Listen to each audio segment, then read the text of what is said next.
Nesse vídeo eu vou contar pra você 3 segredos que eu aprendi trabalhando no Facebook como gerente de marketing e eu utilizo até hoje nos meus negócios.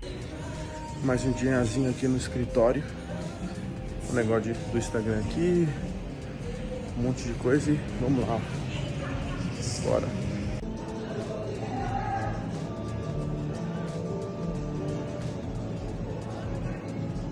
Para você que não tá ligado, eu fui gerente de marketing da América Latina e da Europa no Facebook, tomando conta de criadores de conteúdo do setor gaming. Meu trabalho era fazer com que esses criadores de conteúdo entendessem como a plataforma funciona e se sentissem bem na plataforma. Então a gente fazia diversas atividades e projetos voltados para esses criadores, incluindo treinamentos em como utilizar as ferramentas como, por exemplo, Reels, grupos e assim por diante. Então quem sabe um dia eu não trago esses treinamentos aqui para vocês também. Mas no vídeo de hoje eu vou contar para vocês 3 coisas que eu aprendi e realmente se internalizaram em mim e eu utilizo em todos os meus negócios daqui para frente. Começando pela primeira, que é algo que foi realmente surpreendente, que é a perfeição e atenção ao detalhe.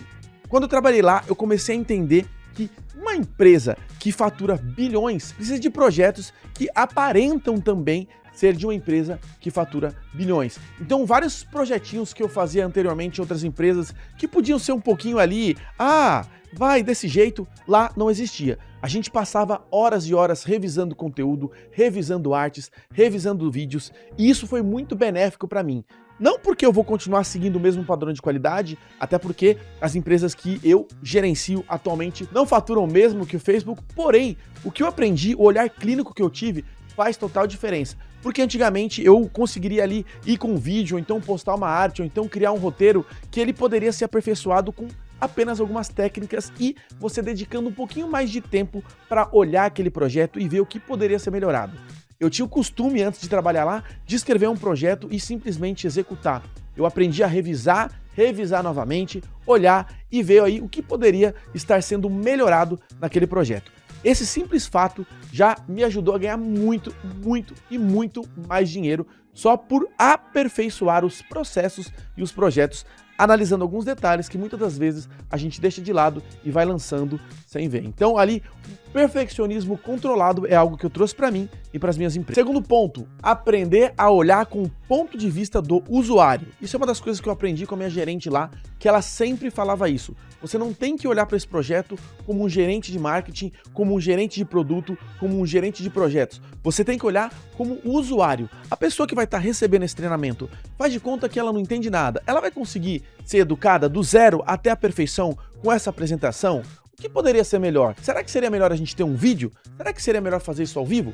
Teria tempo de perguntas ou respostas? Se você fosse a sua audiência, o que você esperaria se visse um vídeo com esse título ou com aquele título? A gente sempre olhava com os olhos da audiência. Porque fazendo isso, você se coloca no lugar da outra pessoa e entende o que ela realmente vai experienciar naquele vídeo, naquele lançamento, naquele produto, e você consegue fazer melhorias que muitas das vezes, quando você está tão envolvido no projeto, você não consegue. E uma das coisas que me ajudava muito também é que, como a gente trabalhava com múltiplos projetos, eu trabalhava muito com um projeto e aí depois passava para outros times fazer as partes deles, e quando eu estava trabalhando em outros e voltava para aquele primeiro projeto, eu já conseguia olhar com um olhar completamente diferente e ter ali ideias diferentes ou então feedbacks do que a gente tinha feito diferente. Isso, junto com o primeiro ponto, que é o do perfeccionismo e tá sempre tentando melhorar, fazer com que os projetos lá fossem realmente incríveis. Nós ganhamos vários prêmios internos da empresa porque os nossos projetos eram os projetos que mais pensavam no criador de conteúdo e no usuário final. Então, sempre olhe para os seus projetos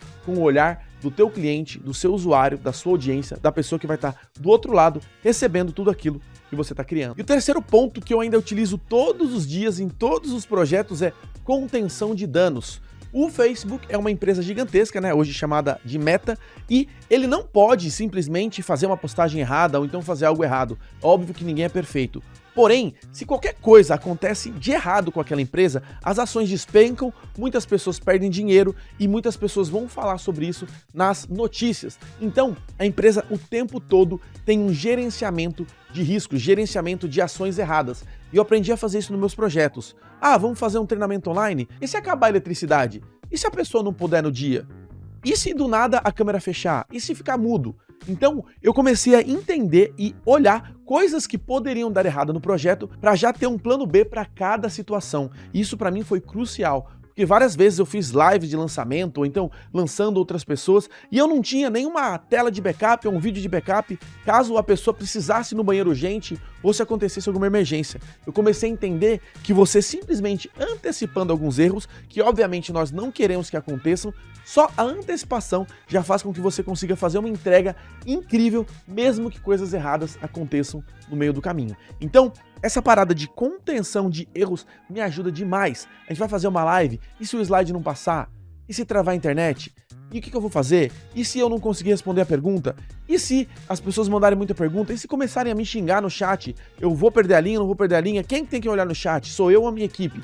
Então, você pensando no que pode dar errado, você consegue prevenir as coisas. E é engraçado, porque muitas das vezes a gente está focado tanto no conteúdo, na estrutura, e algo errado mínimo pode dar um dano muito maior do que você, por exemplo, esquecer de falar uma coisa numa live, porque aquilo pode passar despercebido. Mas agora, a sua imagem tá ruim, ou então cair sua internet e as pessoas ali se desconectarem da live que você está fazendo, por exemplo, pode ser um dano muito maior para o seu projeto. Então, contenção de risco foi algo que eu realmente aprendi. Perfeccionismo, olhar com os olhos do usuário e fazer uma contenção de risco é algo que eu trouxe da meta para as minhas empresas hoje em dia.